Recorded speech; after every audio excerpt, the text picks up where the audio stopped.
Do we actually pay 50% in taxes here in Canada? Absolutely not. That's a total myth, and I'm gonna prove it. It's a myth that is constantly being spread by research studies, and I'm sure you've seen countless headlines, news articles, TikTok videos claiming that half of your paycheck is eaten up in taxes. It certainly gets your attention, but it's not true. Hey guys, it's Adrian here, the Canadian in a t-shirt, and today I'll debunk two of the biggest tax myths here in Canada. I'm being kind with the word myth. In reality, it's a lie. These journalists, they know the truth, but they're choosing to mislead their audience. Why? Because rage baiting and anger, it gets views. Just look at this headline from the Fraser Institute. The average Canadian family spent 42% of their income on taxes. Really? Guys, when you hear a ridiculous number like this, please stop and double check. I mean it. Pull up your pay stub or check your notice of assessment from last year's tax return.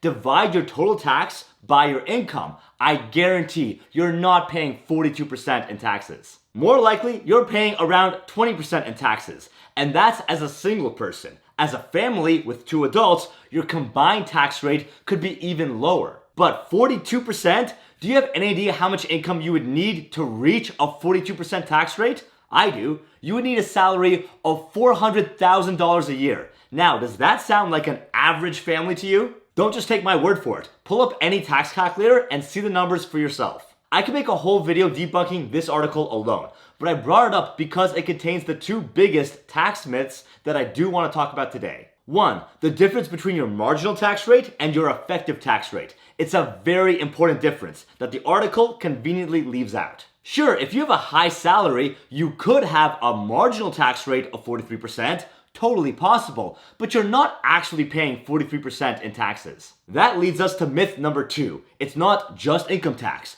Once you add in sales tax and property tax and all the scary hidden taxes, then you end up losing half of your paycheck. This misinformation drives me crazy because it's so counterproductive.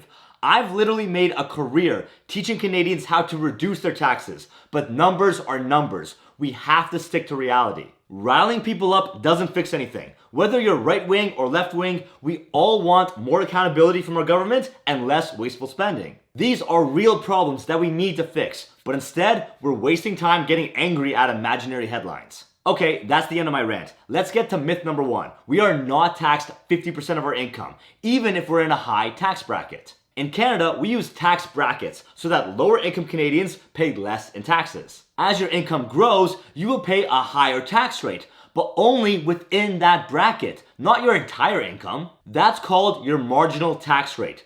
That's how much you'll pay in taxes for every new dollar you earn. We'll get to an example in just a second, but here are the federal tax brackets. If this is new to you, I suggest watching how taxes work and then come back to this video. These are the tax rates that everyone in Canada pays. You start at the lowest bracket. Your first 57K will be taxed at 14%. Above 57K, now you're in the second bracket and you pay 20.5% until you reach 114,000.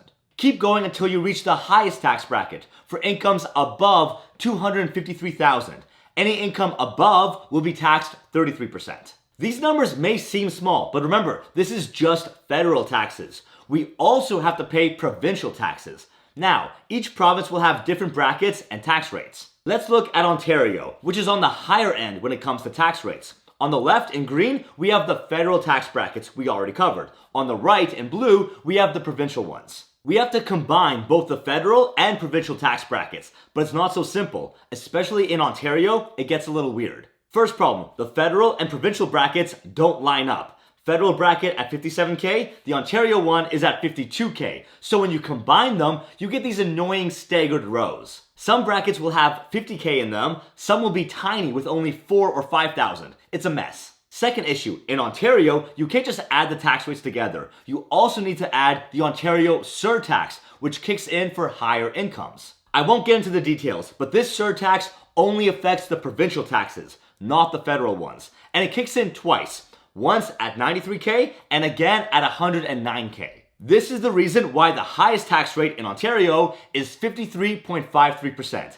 I know what you're thinking. This table is a mess. I agree. When you look at just the federal tax brackets, they're nice and simple, but combined, it's way too complicated. So for this video, I'm gonna simplify it. Here's the easy, dumbed down version I made to walk you through examples. These aren't the real numbers. They're close, but they are an approximation. If you want the actual real numbers, you gotta use the full table here. Also, I'm not including any tax credits or tax deductions, so your actual tax amount will be lower than what you see here. Time for some examples. Let's start super easy with a $50,000 salary. This is about the median income for an individual in Ontario. The entire $50,000 fits into the very first tax bracket, so our entire income is taxed at the marginal tax rate of 19%. That gives us $9,500 worth of taxes. In reality, you're going to pay much less than that, about $6,700 in taxes, because of tax credits, namely the basic personal tax amount. This credit helps everyone in Canada. Basically, your first $16K of income won't be taxed. For simplicity, I'm not including this in the calculations, but check this video out if you want more details. In this example, our entire income fit in the lowest tax bracket, so our marginal tax rate was the same as our effective tax rate, 19%. Let's do another example with a $100,000 salary, here in purple. This time, we completely fill the first tax bracket. So our first $57K is taxed at 19%. We pay $10,830 in the first bracket. Now, our remaining income, $43,000, that falls into the second tax bracket. And this amount is taxed at a higher rate of 30%. That is our marginal tax rate. 30% of 43K, we pay $12,900 in the second bracket. Adding them together, we have a total tax bill of $23,730. Now divide by our income, 100K, and we get our effective tax rate of 23.7%. You can also call it average tax rate. Out of our total income, we paid 23.7% in taxes. Note, this is significantly lower than our marginal tax rate of 30%. This is what confuses people. They assume their entire income gets taxed at 30%. No, most of our income was taxed at 19%, the lowest rate. The rest was taxed at 30%. So in total, we had an average tax rate of 23.7%. By definition, your effective tax rate will always be less than your marginal tax rate. Always. That's why you won't be paying 50% in taxes, even with a high income. I'll show you in the next example. Let's do a $300,000 salary. Huge salary. This puts us in the top tax bracket of 53%. But we don't pay 53% on the whole thing.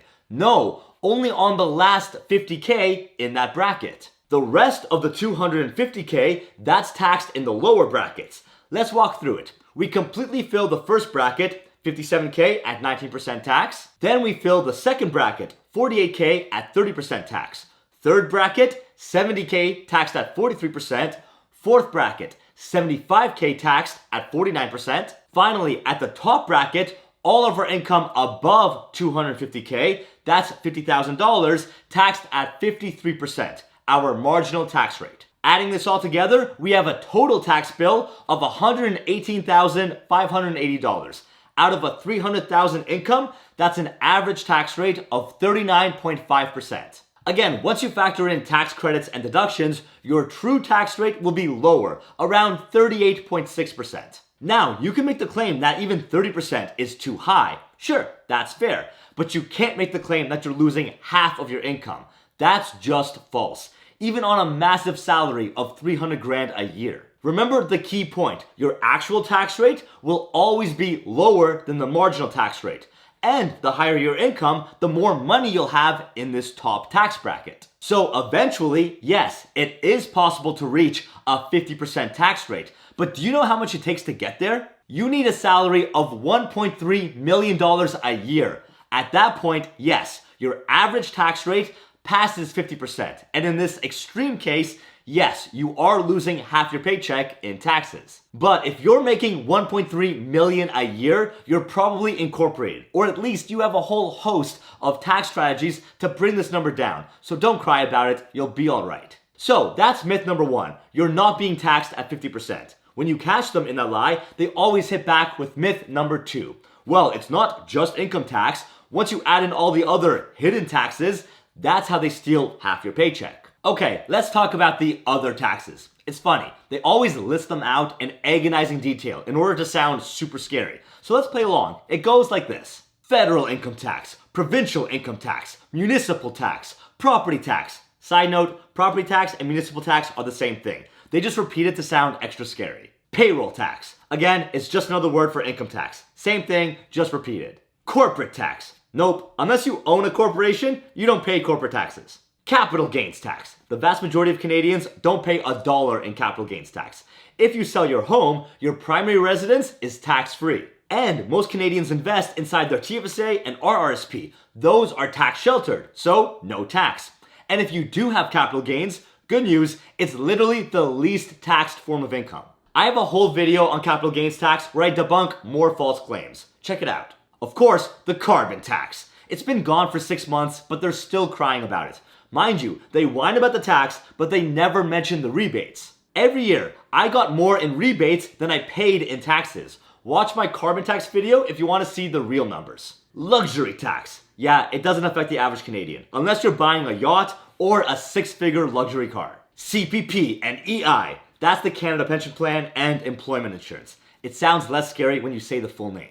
And no, it's not a tax. It doesn't go to the government. You pay into them and you get that money back, usually even more, when you need it. Either when you retire, that's the pension plan, or to help you if you lose your job. There's a lot of disinformation out there, but again, it's not a tax. Watch my CPP video right here. And finally, the big one, sales tax. Either GST, HST, or PST, depending on your province. I actually hate sales tax. I wish we didn't have it. Even so, my job is to present the facts and call out lies. Here's one I hear a lot. After you pay tax on your income, then you still get taxed on every dollar you spend because of sales tax. You get double taxed. That's just not true. For the majority of Canadians, their biggest expenses are actually tax exempt. I'll break it down. What's the biggest expense for Canadians? No surprise, it's housing. Whether you own a house or you pay rent, housing is by far the biggest monthly expense. And guess what? There's no sales tax on housing. If your rent is $2,000, you pay $2,000. There's no sales tax slapped on top. Same thing if you own a home. Sure, you pay a mortgage to the bank, but there's no sales tax on it. Already, their claim is not off to a great start. What's the second biggest expense? Groceries. And good news, most of your groceries are tax exempt. If you don't believe me, look at your receipt the next time you go shopping. Most of the essential grocery items are not taxed. These include milk, bread, cheese, fruits and vegetables, meat, fish, eggs, grain, flour, even coffee beans. These are considered essential basics, no sales tax. Now, if you buy non-essentials at the grocery store, things like junk food, candy, soda drinks, alcohol, those will be taxed, the same as anything else. In Ontario, that tax is 13%, as long as they're non-essential. And it's not just groceries. Other things that are considered essential are also tax exempt. Things like feminine hygiene products, prescription drugs, they can be expensive, but they're not taxed. When you go to the dentist or any healthcare services or medical aids, no sales tax. And don't forget education, tutoring services, and tuition for university and college. Super expensive, but no tax. No one likes paying taxes, and you can argue that taxes are too high. That's fair. But you can't say that because of sales tax, the average person is losing half of their paycheck. That's a lie. Articles like this claim that the average Canadian pays almost $7,000 a year on sales tax. Seriously? Okay, so in Ontario, with 13% HST, that would mean that the average person spends $53,000 a year on what? Clothes and junk food? Non-essentials? Guys, come on. This is insulting. Don't fall for this. I have more to say, and I'll be making a whole series of videos debunking tax myths, so stay tuned for that. In the meantime, check out the rest of my Canadian tax guide, the videos with the silver thumbnails. Link down below. Thanks everyone, and I'll see you guys on the next episode of The Canadian in a T-Shirt. Bye guys.